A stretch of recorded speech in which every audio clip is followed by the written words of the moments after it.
So now we are in Substance Painter, and the first thing that we need to do is to bring in the low poly mesh. So let's head over to the menu bar and click on this File drop menu, and then this New, and then we choose the template. For this project, this PBR metallic roughness is actually exactly what we will be utilizing. PBR refers to physical based rendering, and Alpha Blend and Alpha Test are variations of this template for if we would want to create a model that has some transparent parts, like for example if we would be creating a house with windows, for example.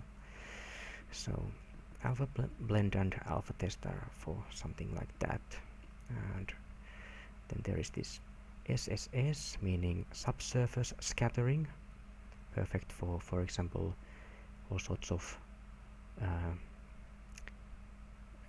creatures with skin, for example, like human beings, because the skin reflects light in its own peculiar way, having two layers on top of another, and those reflecting slightly different colored light from different angles.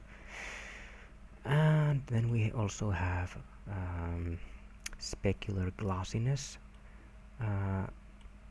templates here as well. So, well, more about these different workflows, but right now we just need this metallic roughness. Okay, and then we select the low poly mesh, and then we pick the document resolution. So I'm going to go for a 4K map, and normal map format, well, that depends on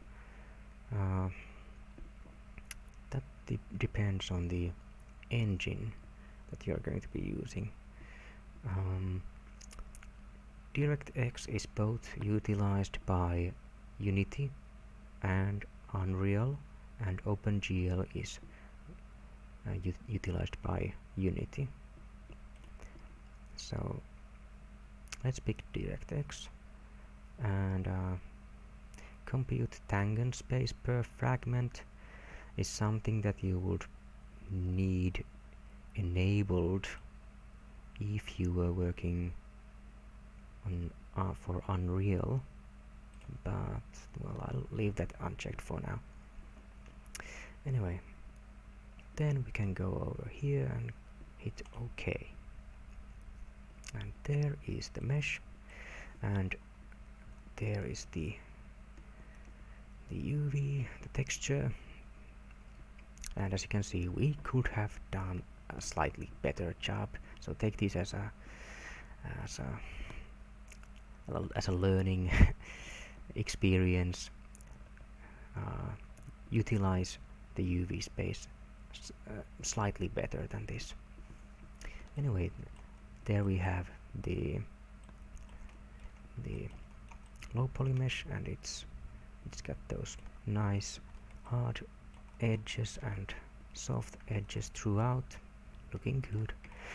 Okay, next we need to bake textures, and we can do that in this texture set settings window and from this bake mesh maps button.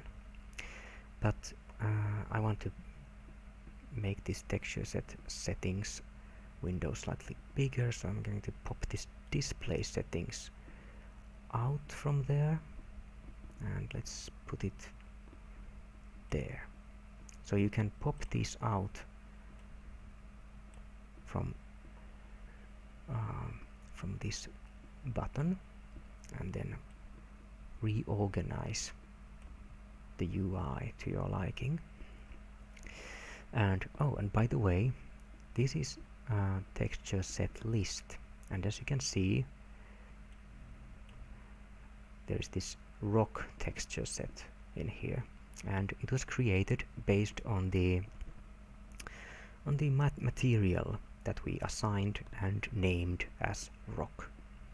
So if we would have multiple multiple UV maps, multiple meshes with multiple UV maps, we would have a whole amount of texture sets named accordingly in this texture set list. But let's go on here to bake the mesh maps. And so here is a list of the maps that we are going to bake. And let's close this just for a moment. You can also see those same maps in here. So mesh maps, bake mesh maps. Okay, so these are the maps that are to be utilized when we are creating the actual texture maps, which are base color, height, roughness, metallic, normal map. And then we have this material channel here, which combines all of these. Okay, so we have a set of maps which we with which we create another set of maps, and here we can see what these maps look like.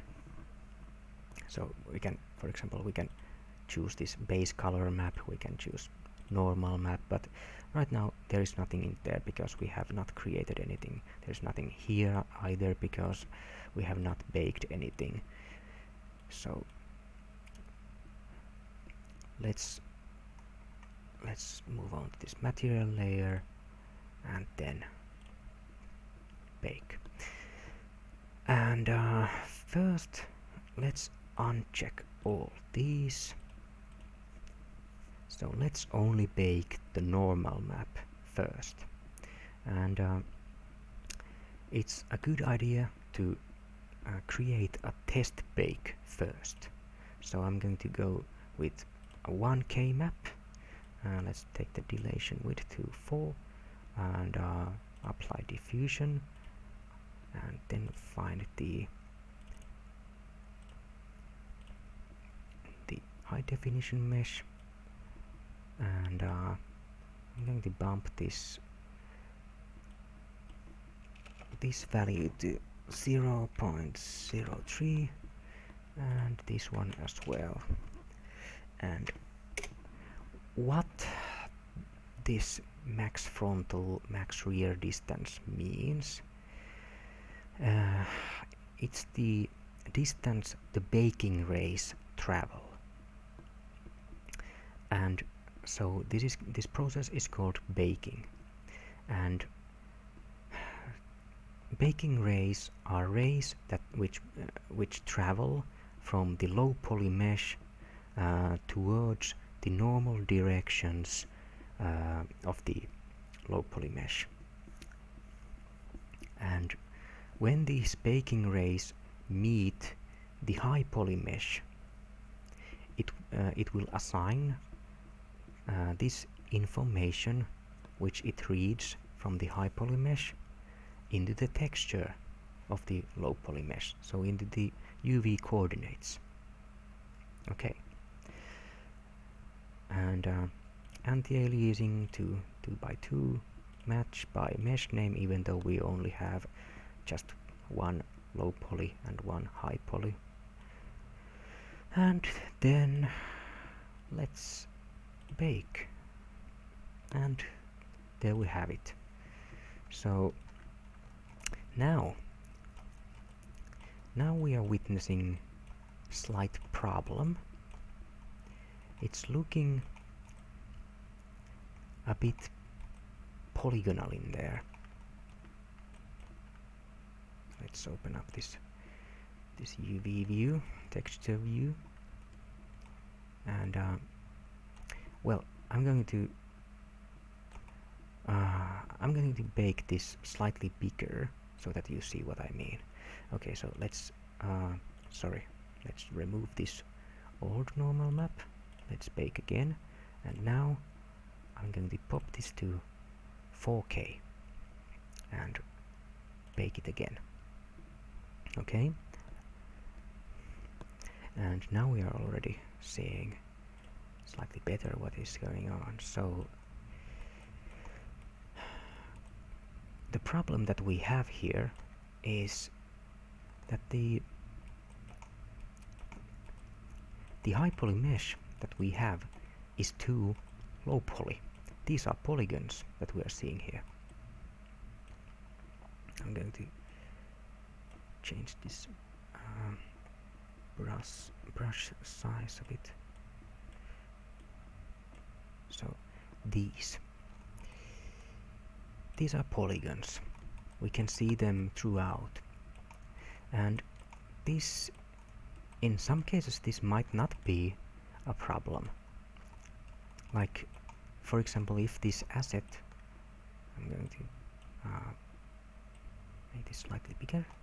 If this asset was going for, let's say, a top-down shooter of some sort, and this model was only visible from like this distance, then no one sees any of these. And in fact, for a model that would be viewed from this distance, a texture map of the size 4K would be much too big, so we could actually move on to working in 512 by 512 texture, and we wouldn't even notice the difference from this distance. Let's see what it looks like in this. It would still be okay from afar, but if this texture, this model, were to be used for an FPS game, for example, then this would be horrible. The high poly mesh needs more geometry.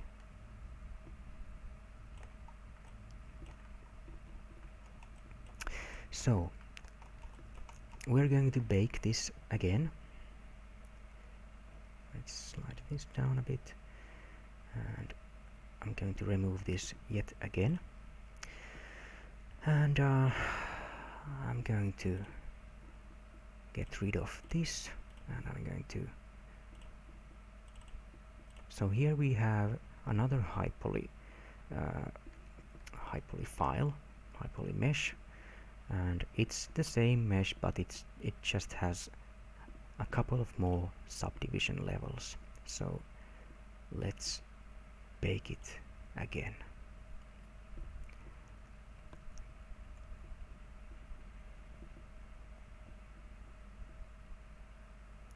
Okay, and this time around we can see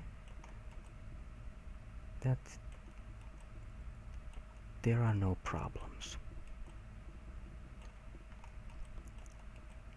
Of course, I could have done a lot more detailing to this mesh, but it was quite hastily made sculpt. I mean, there could be all sorts of little cracks around here if we really wanted, but sometimes in a game pipeline you don't really have time for something like that, so this is perfectly fine, and especially after we have textured it, we are going to add all sorts of crap on top of it, like some lichen, I don't know how to pronounce that, anyway, some small growth, and maybe some dirt in there, and some stuff like that. So this is fine. This is fine. Anyway, so now we just quite simply continue with the baking process, and so I'm going to check that and then uncheck that one, bake this one. It's going to be done quite fast. Okay, then ID map. Well, we don't really need ID map because there is no ID color, but let's bake it just to show it. And then I'm going to hop over ambient occlusion map. I'm going to bake it, but I'm going to bake this curvature map next.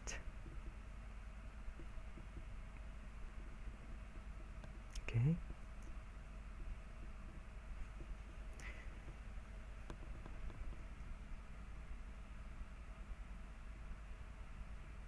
Yes.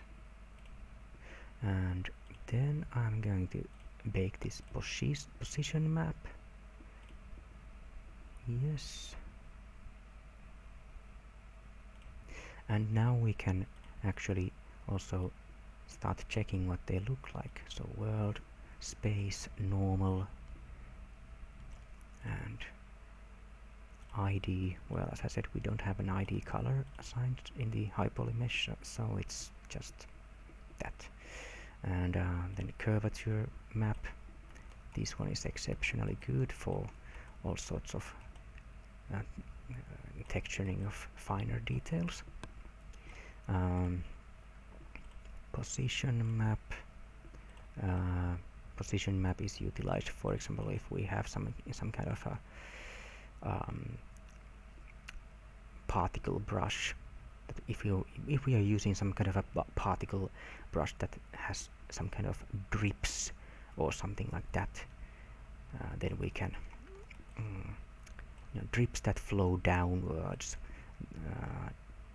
Those kinds of particles need position map. They need to know what is up, what is down. And then thickness map and AO map I haven't yet baked, and that's because they take the most time to bake. So I'm going to start baking the ambient occlusion map next, and then I'm going to stop this video here. So I'm going to start baking it, and yeah, this is going to take some time. It's not usually very fast. So see you in the next video where all the maps have been baked, and let's start texturing.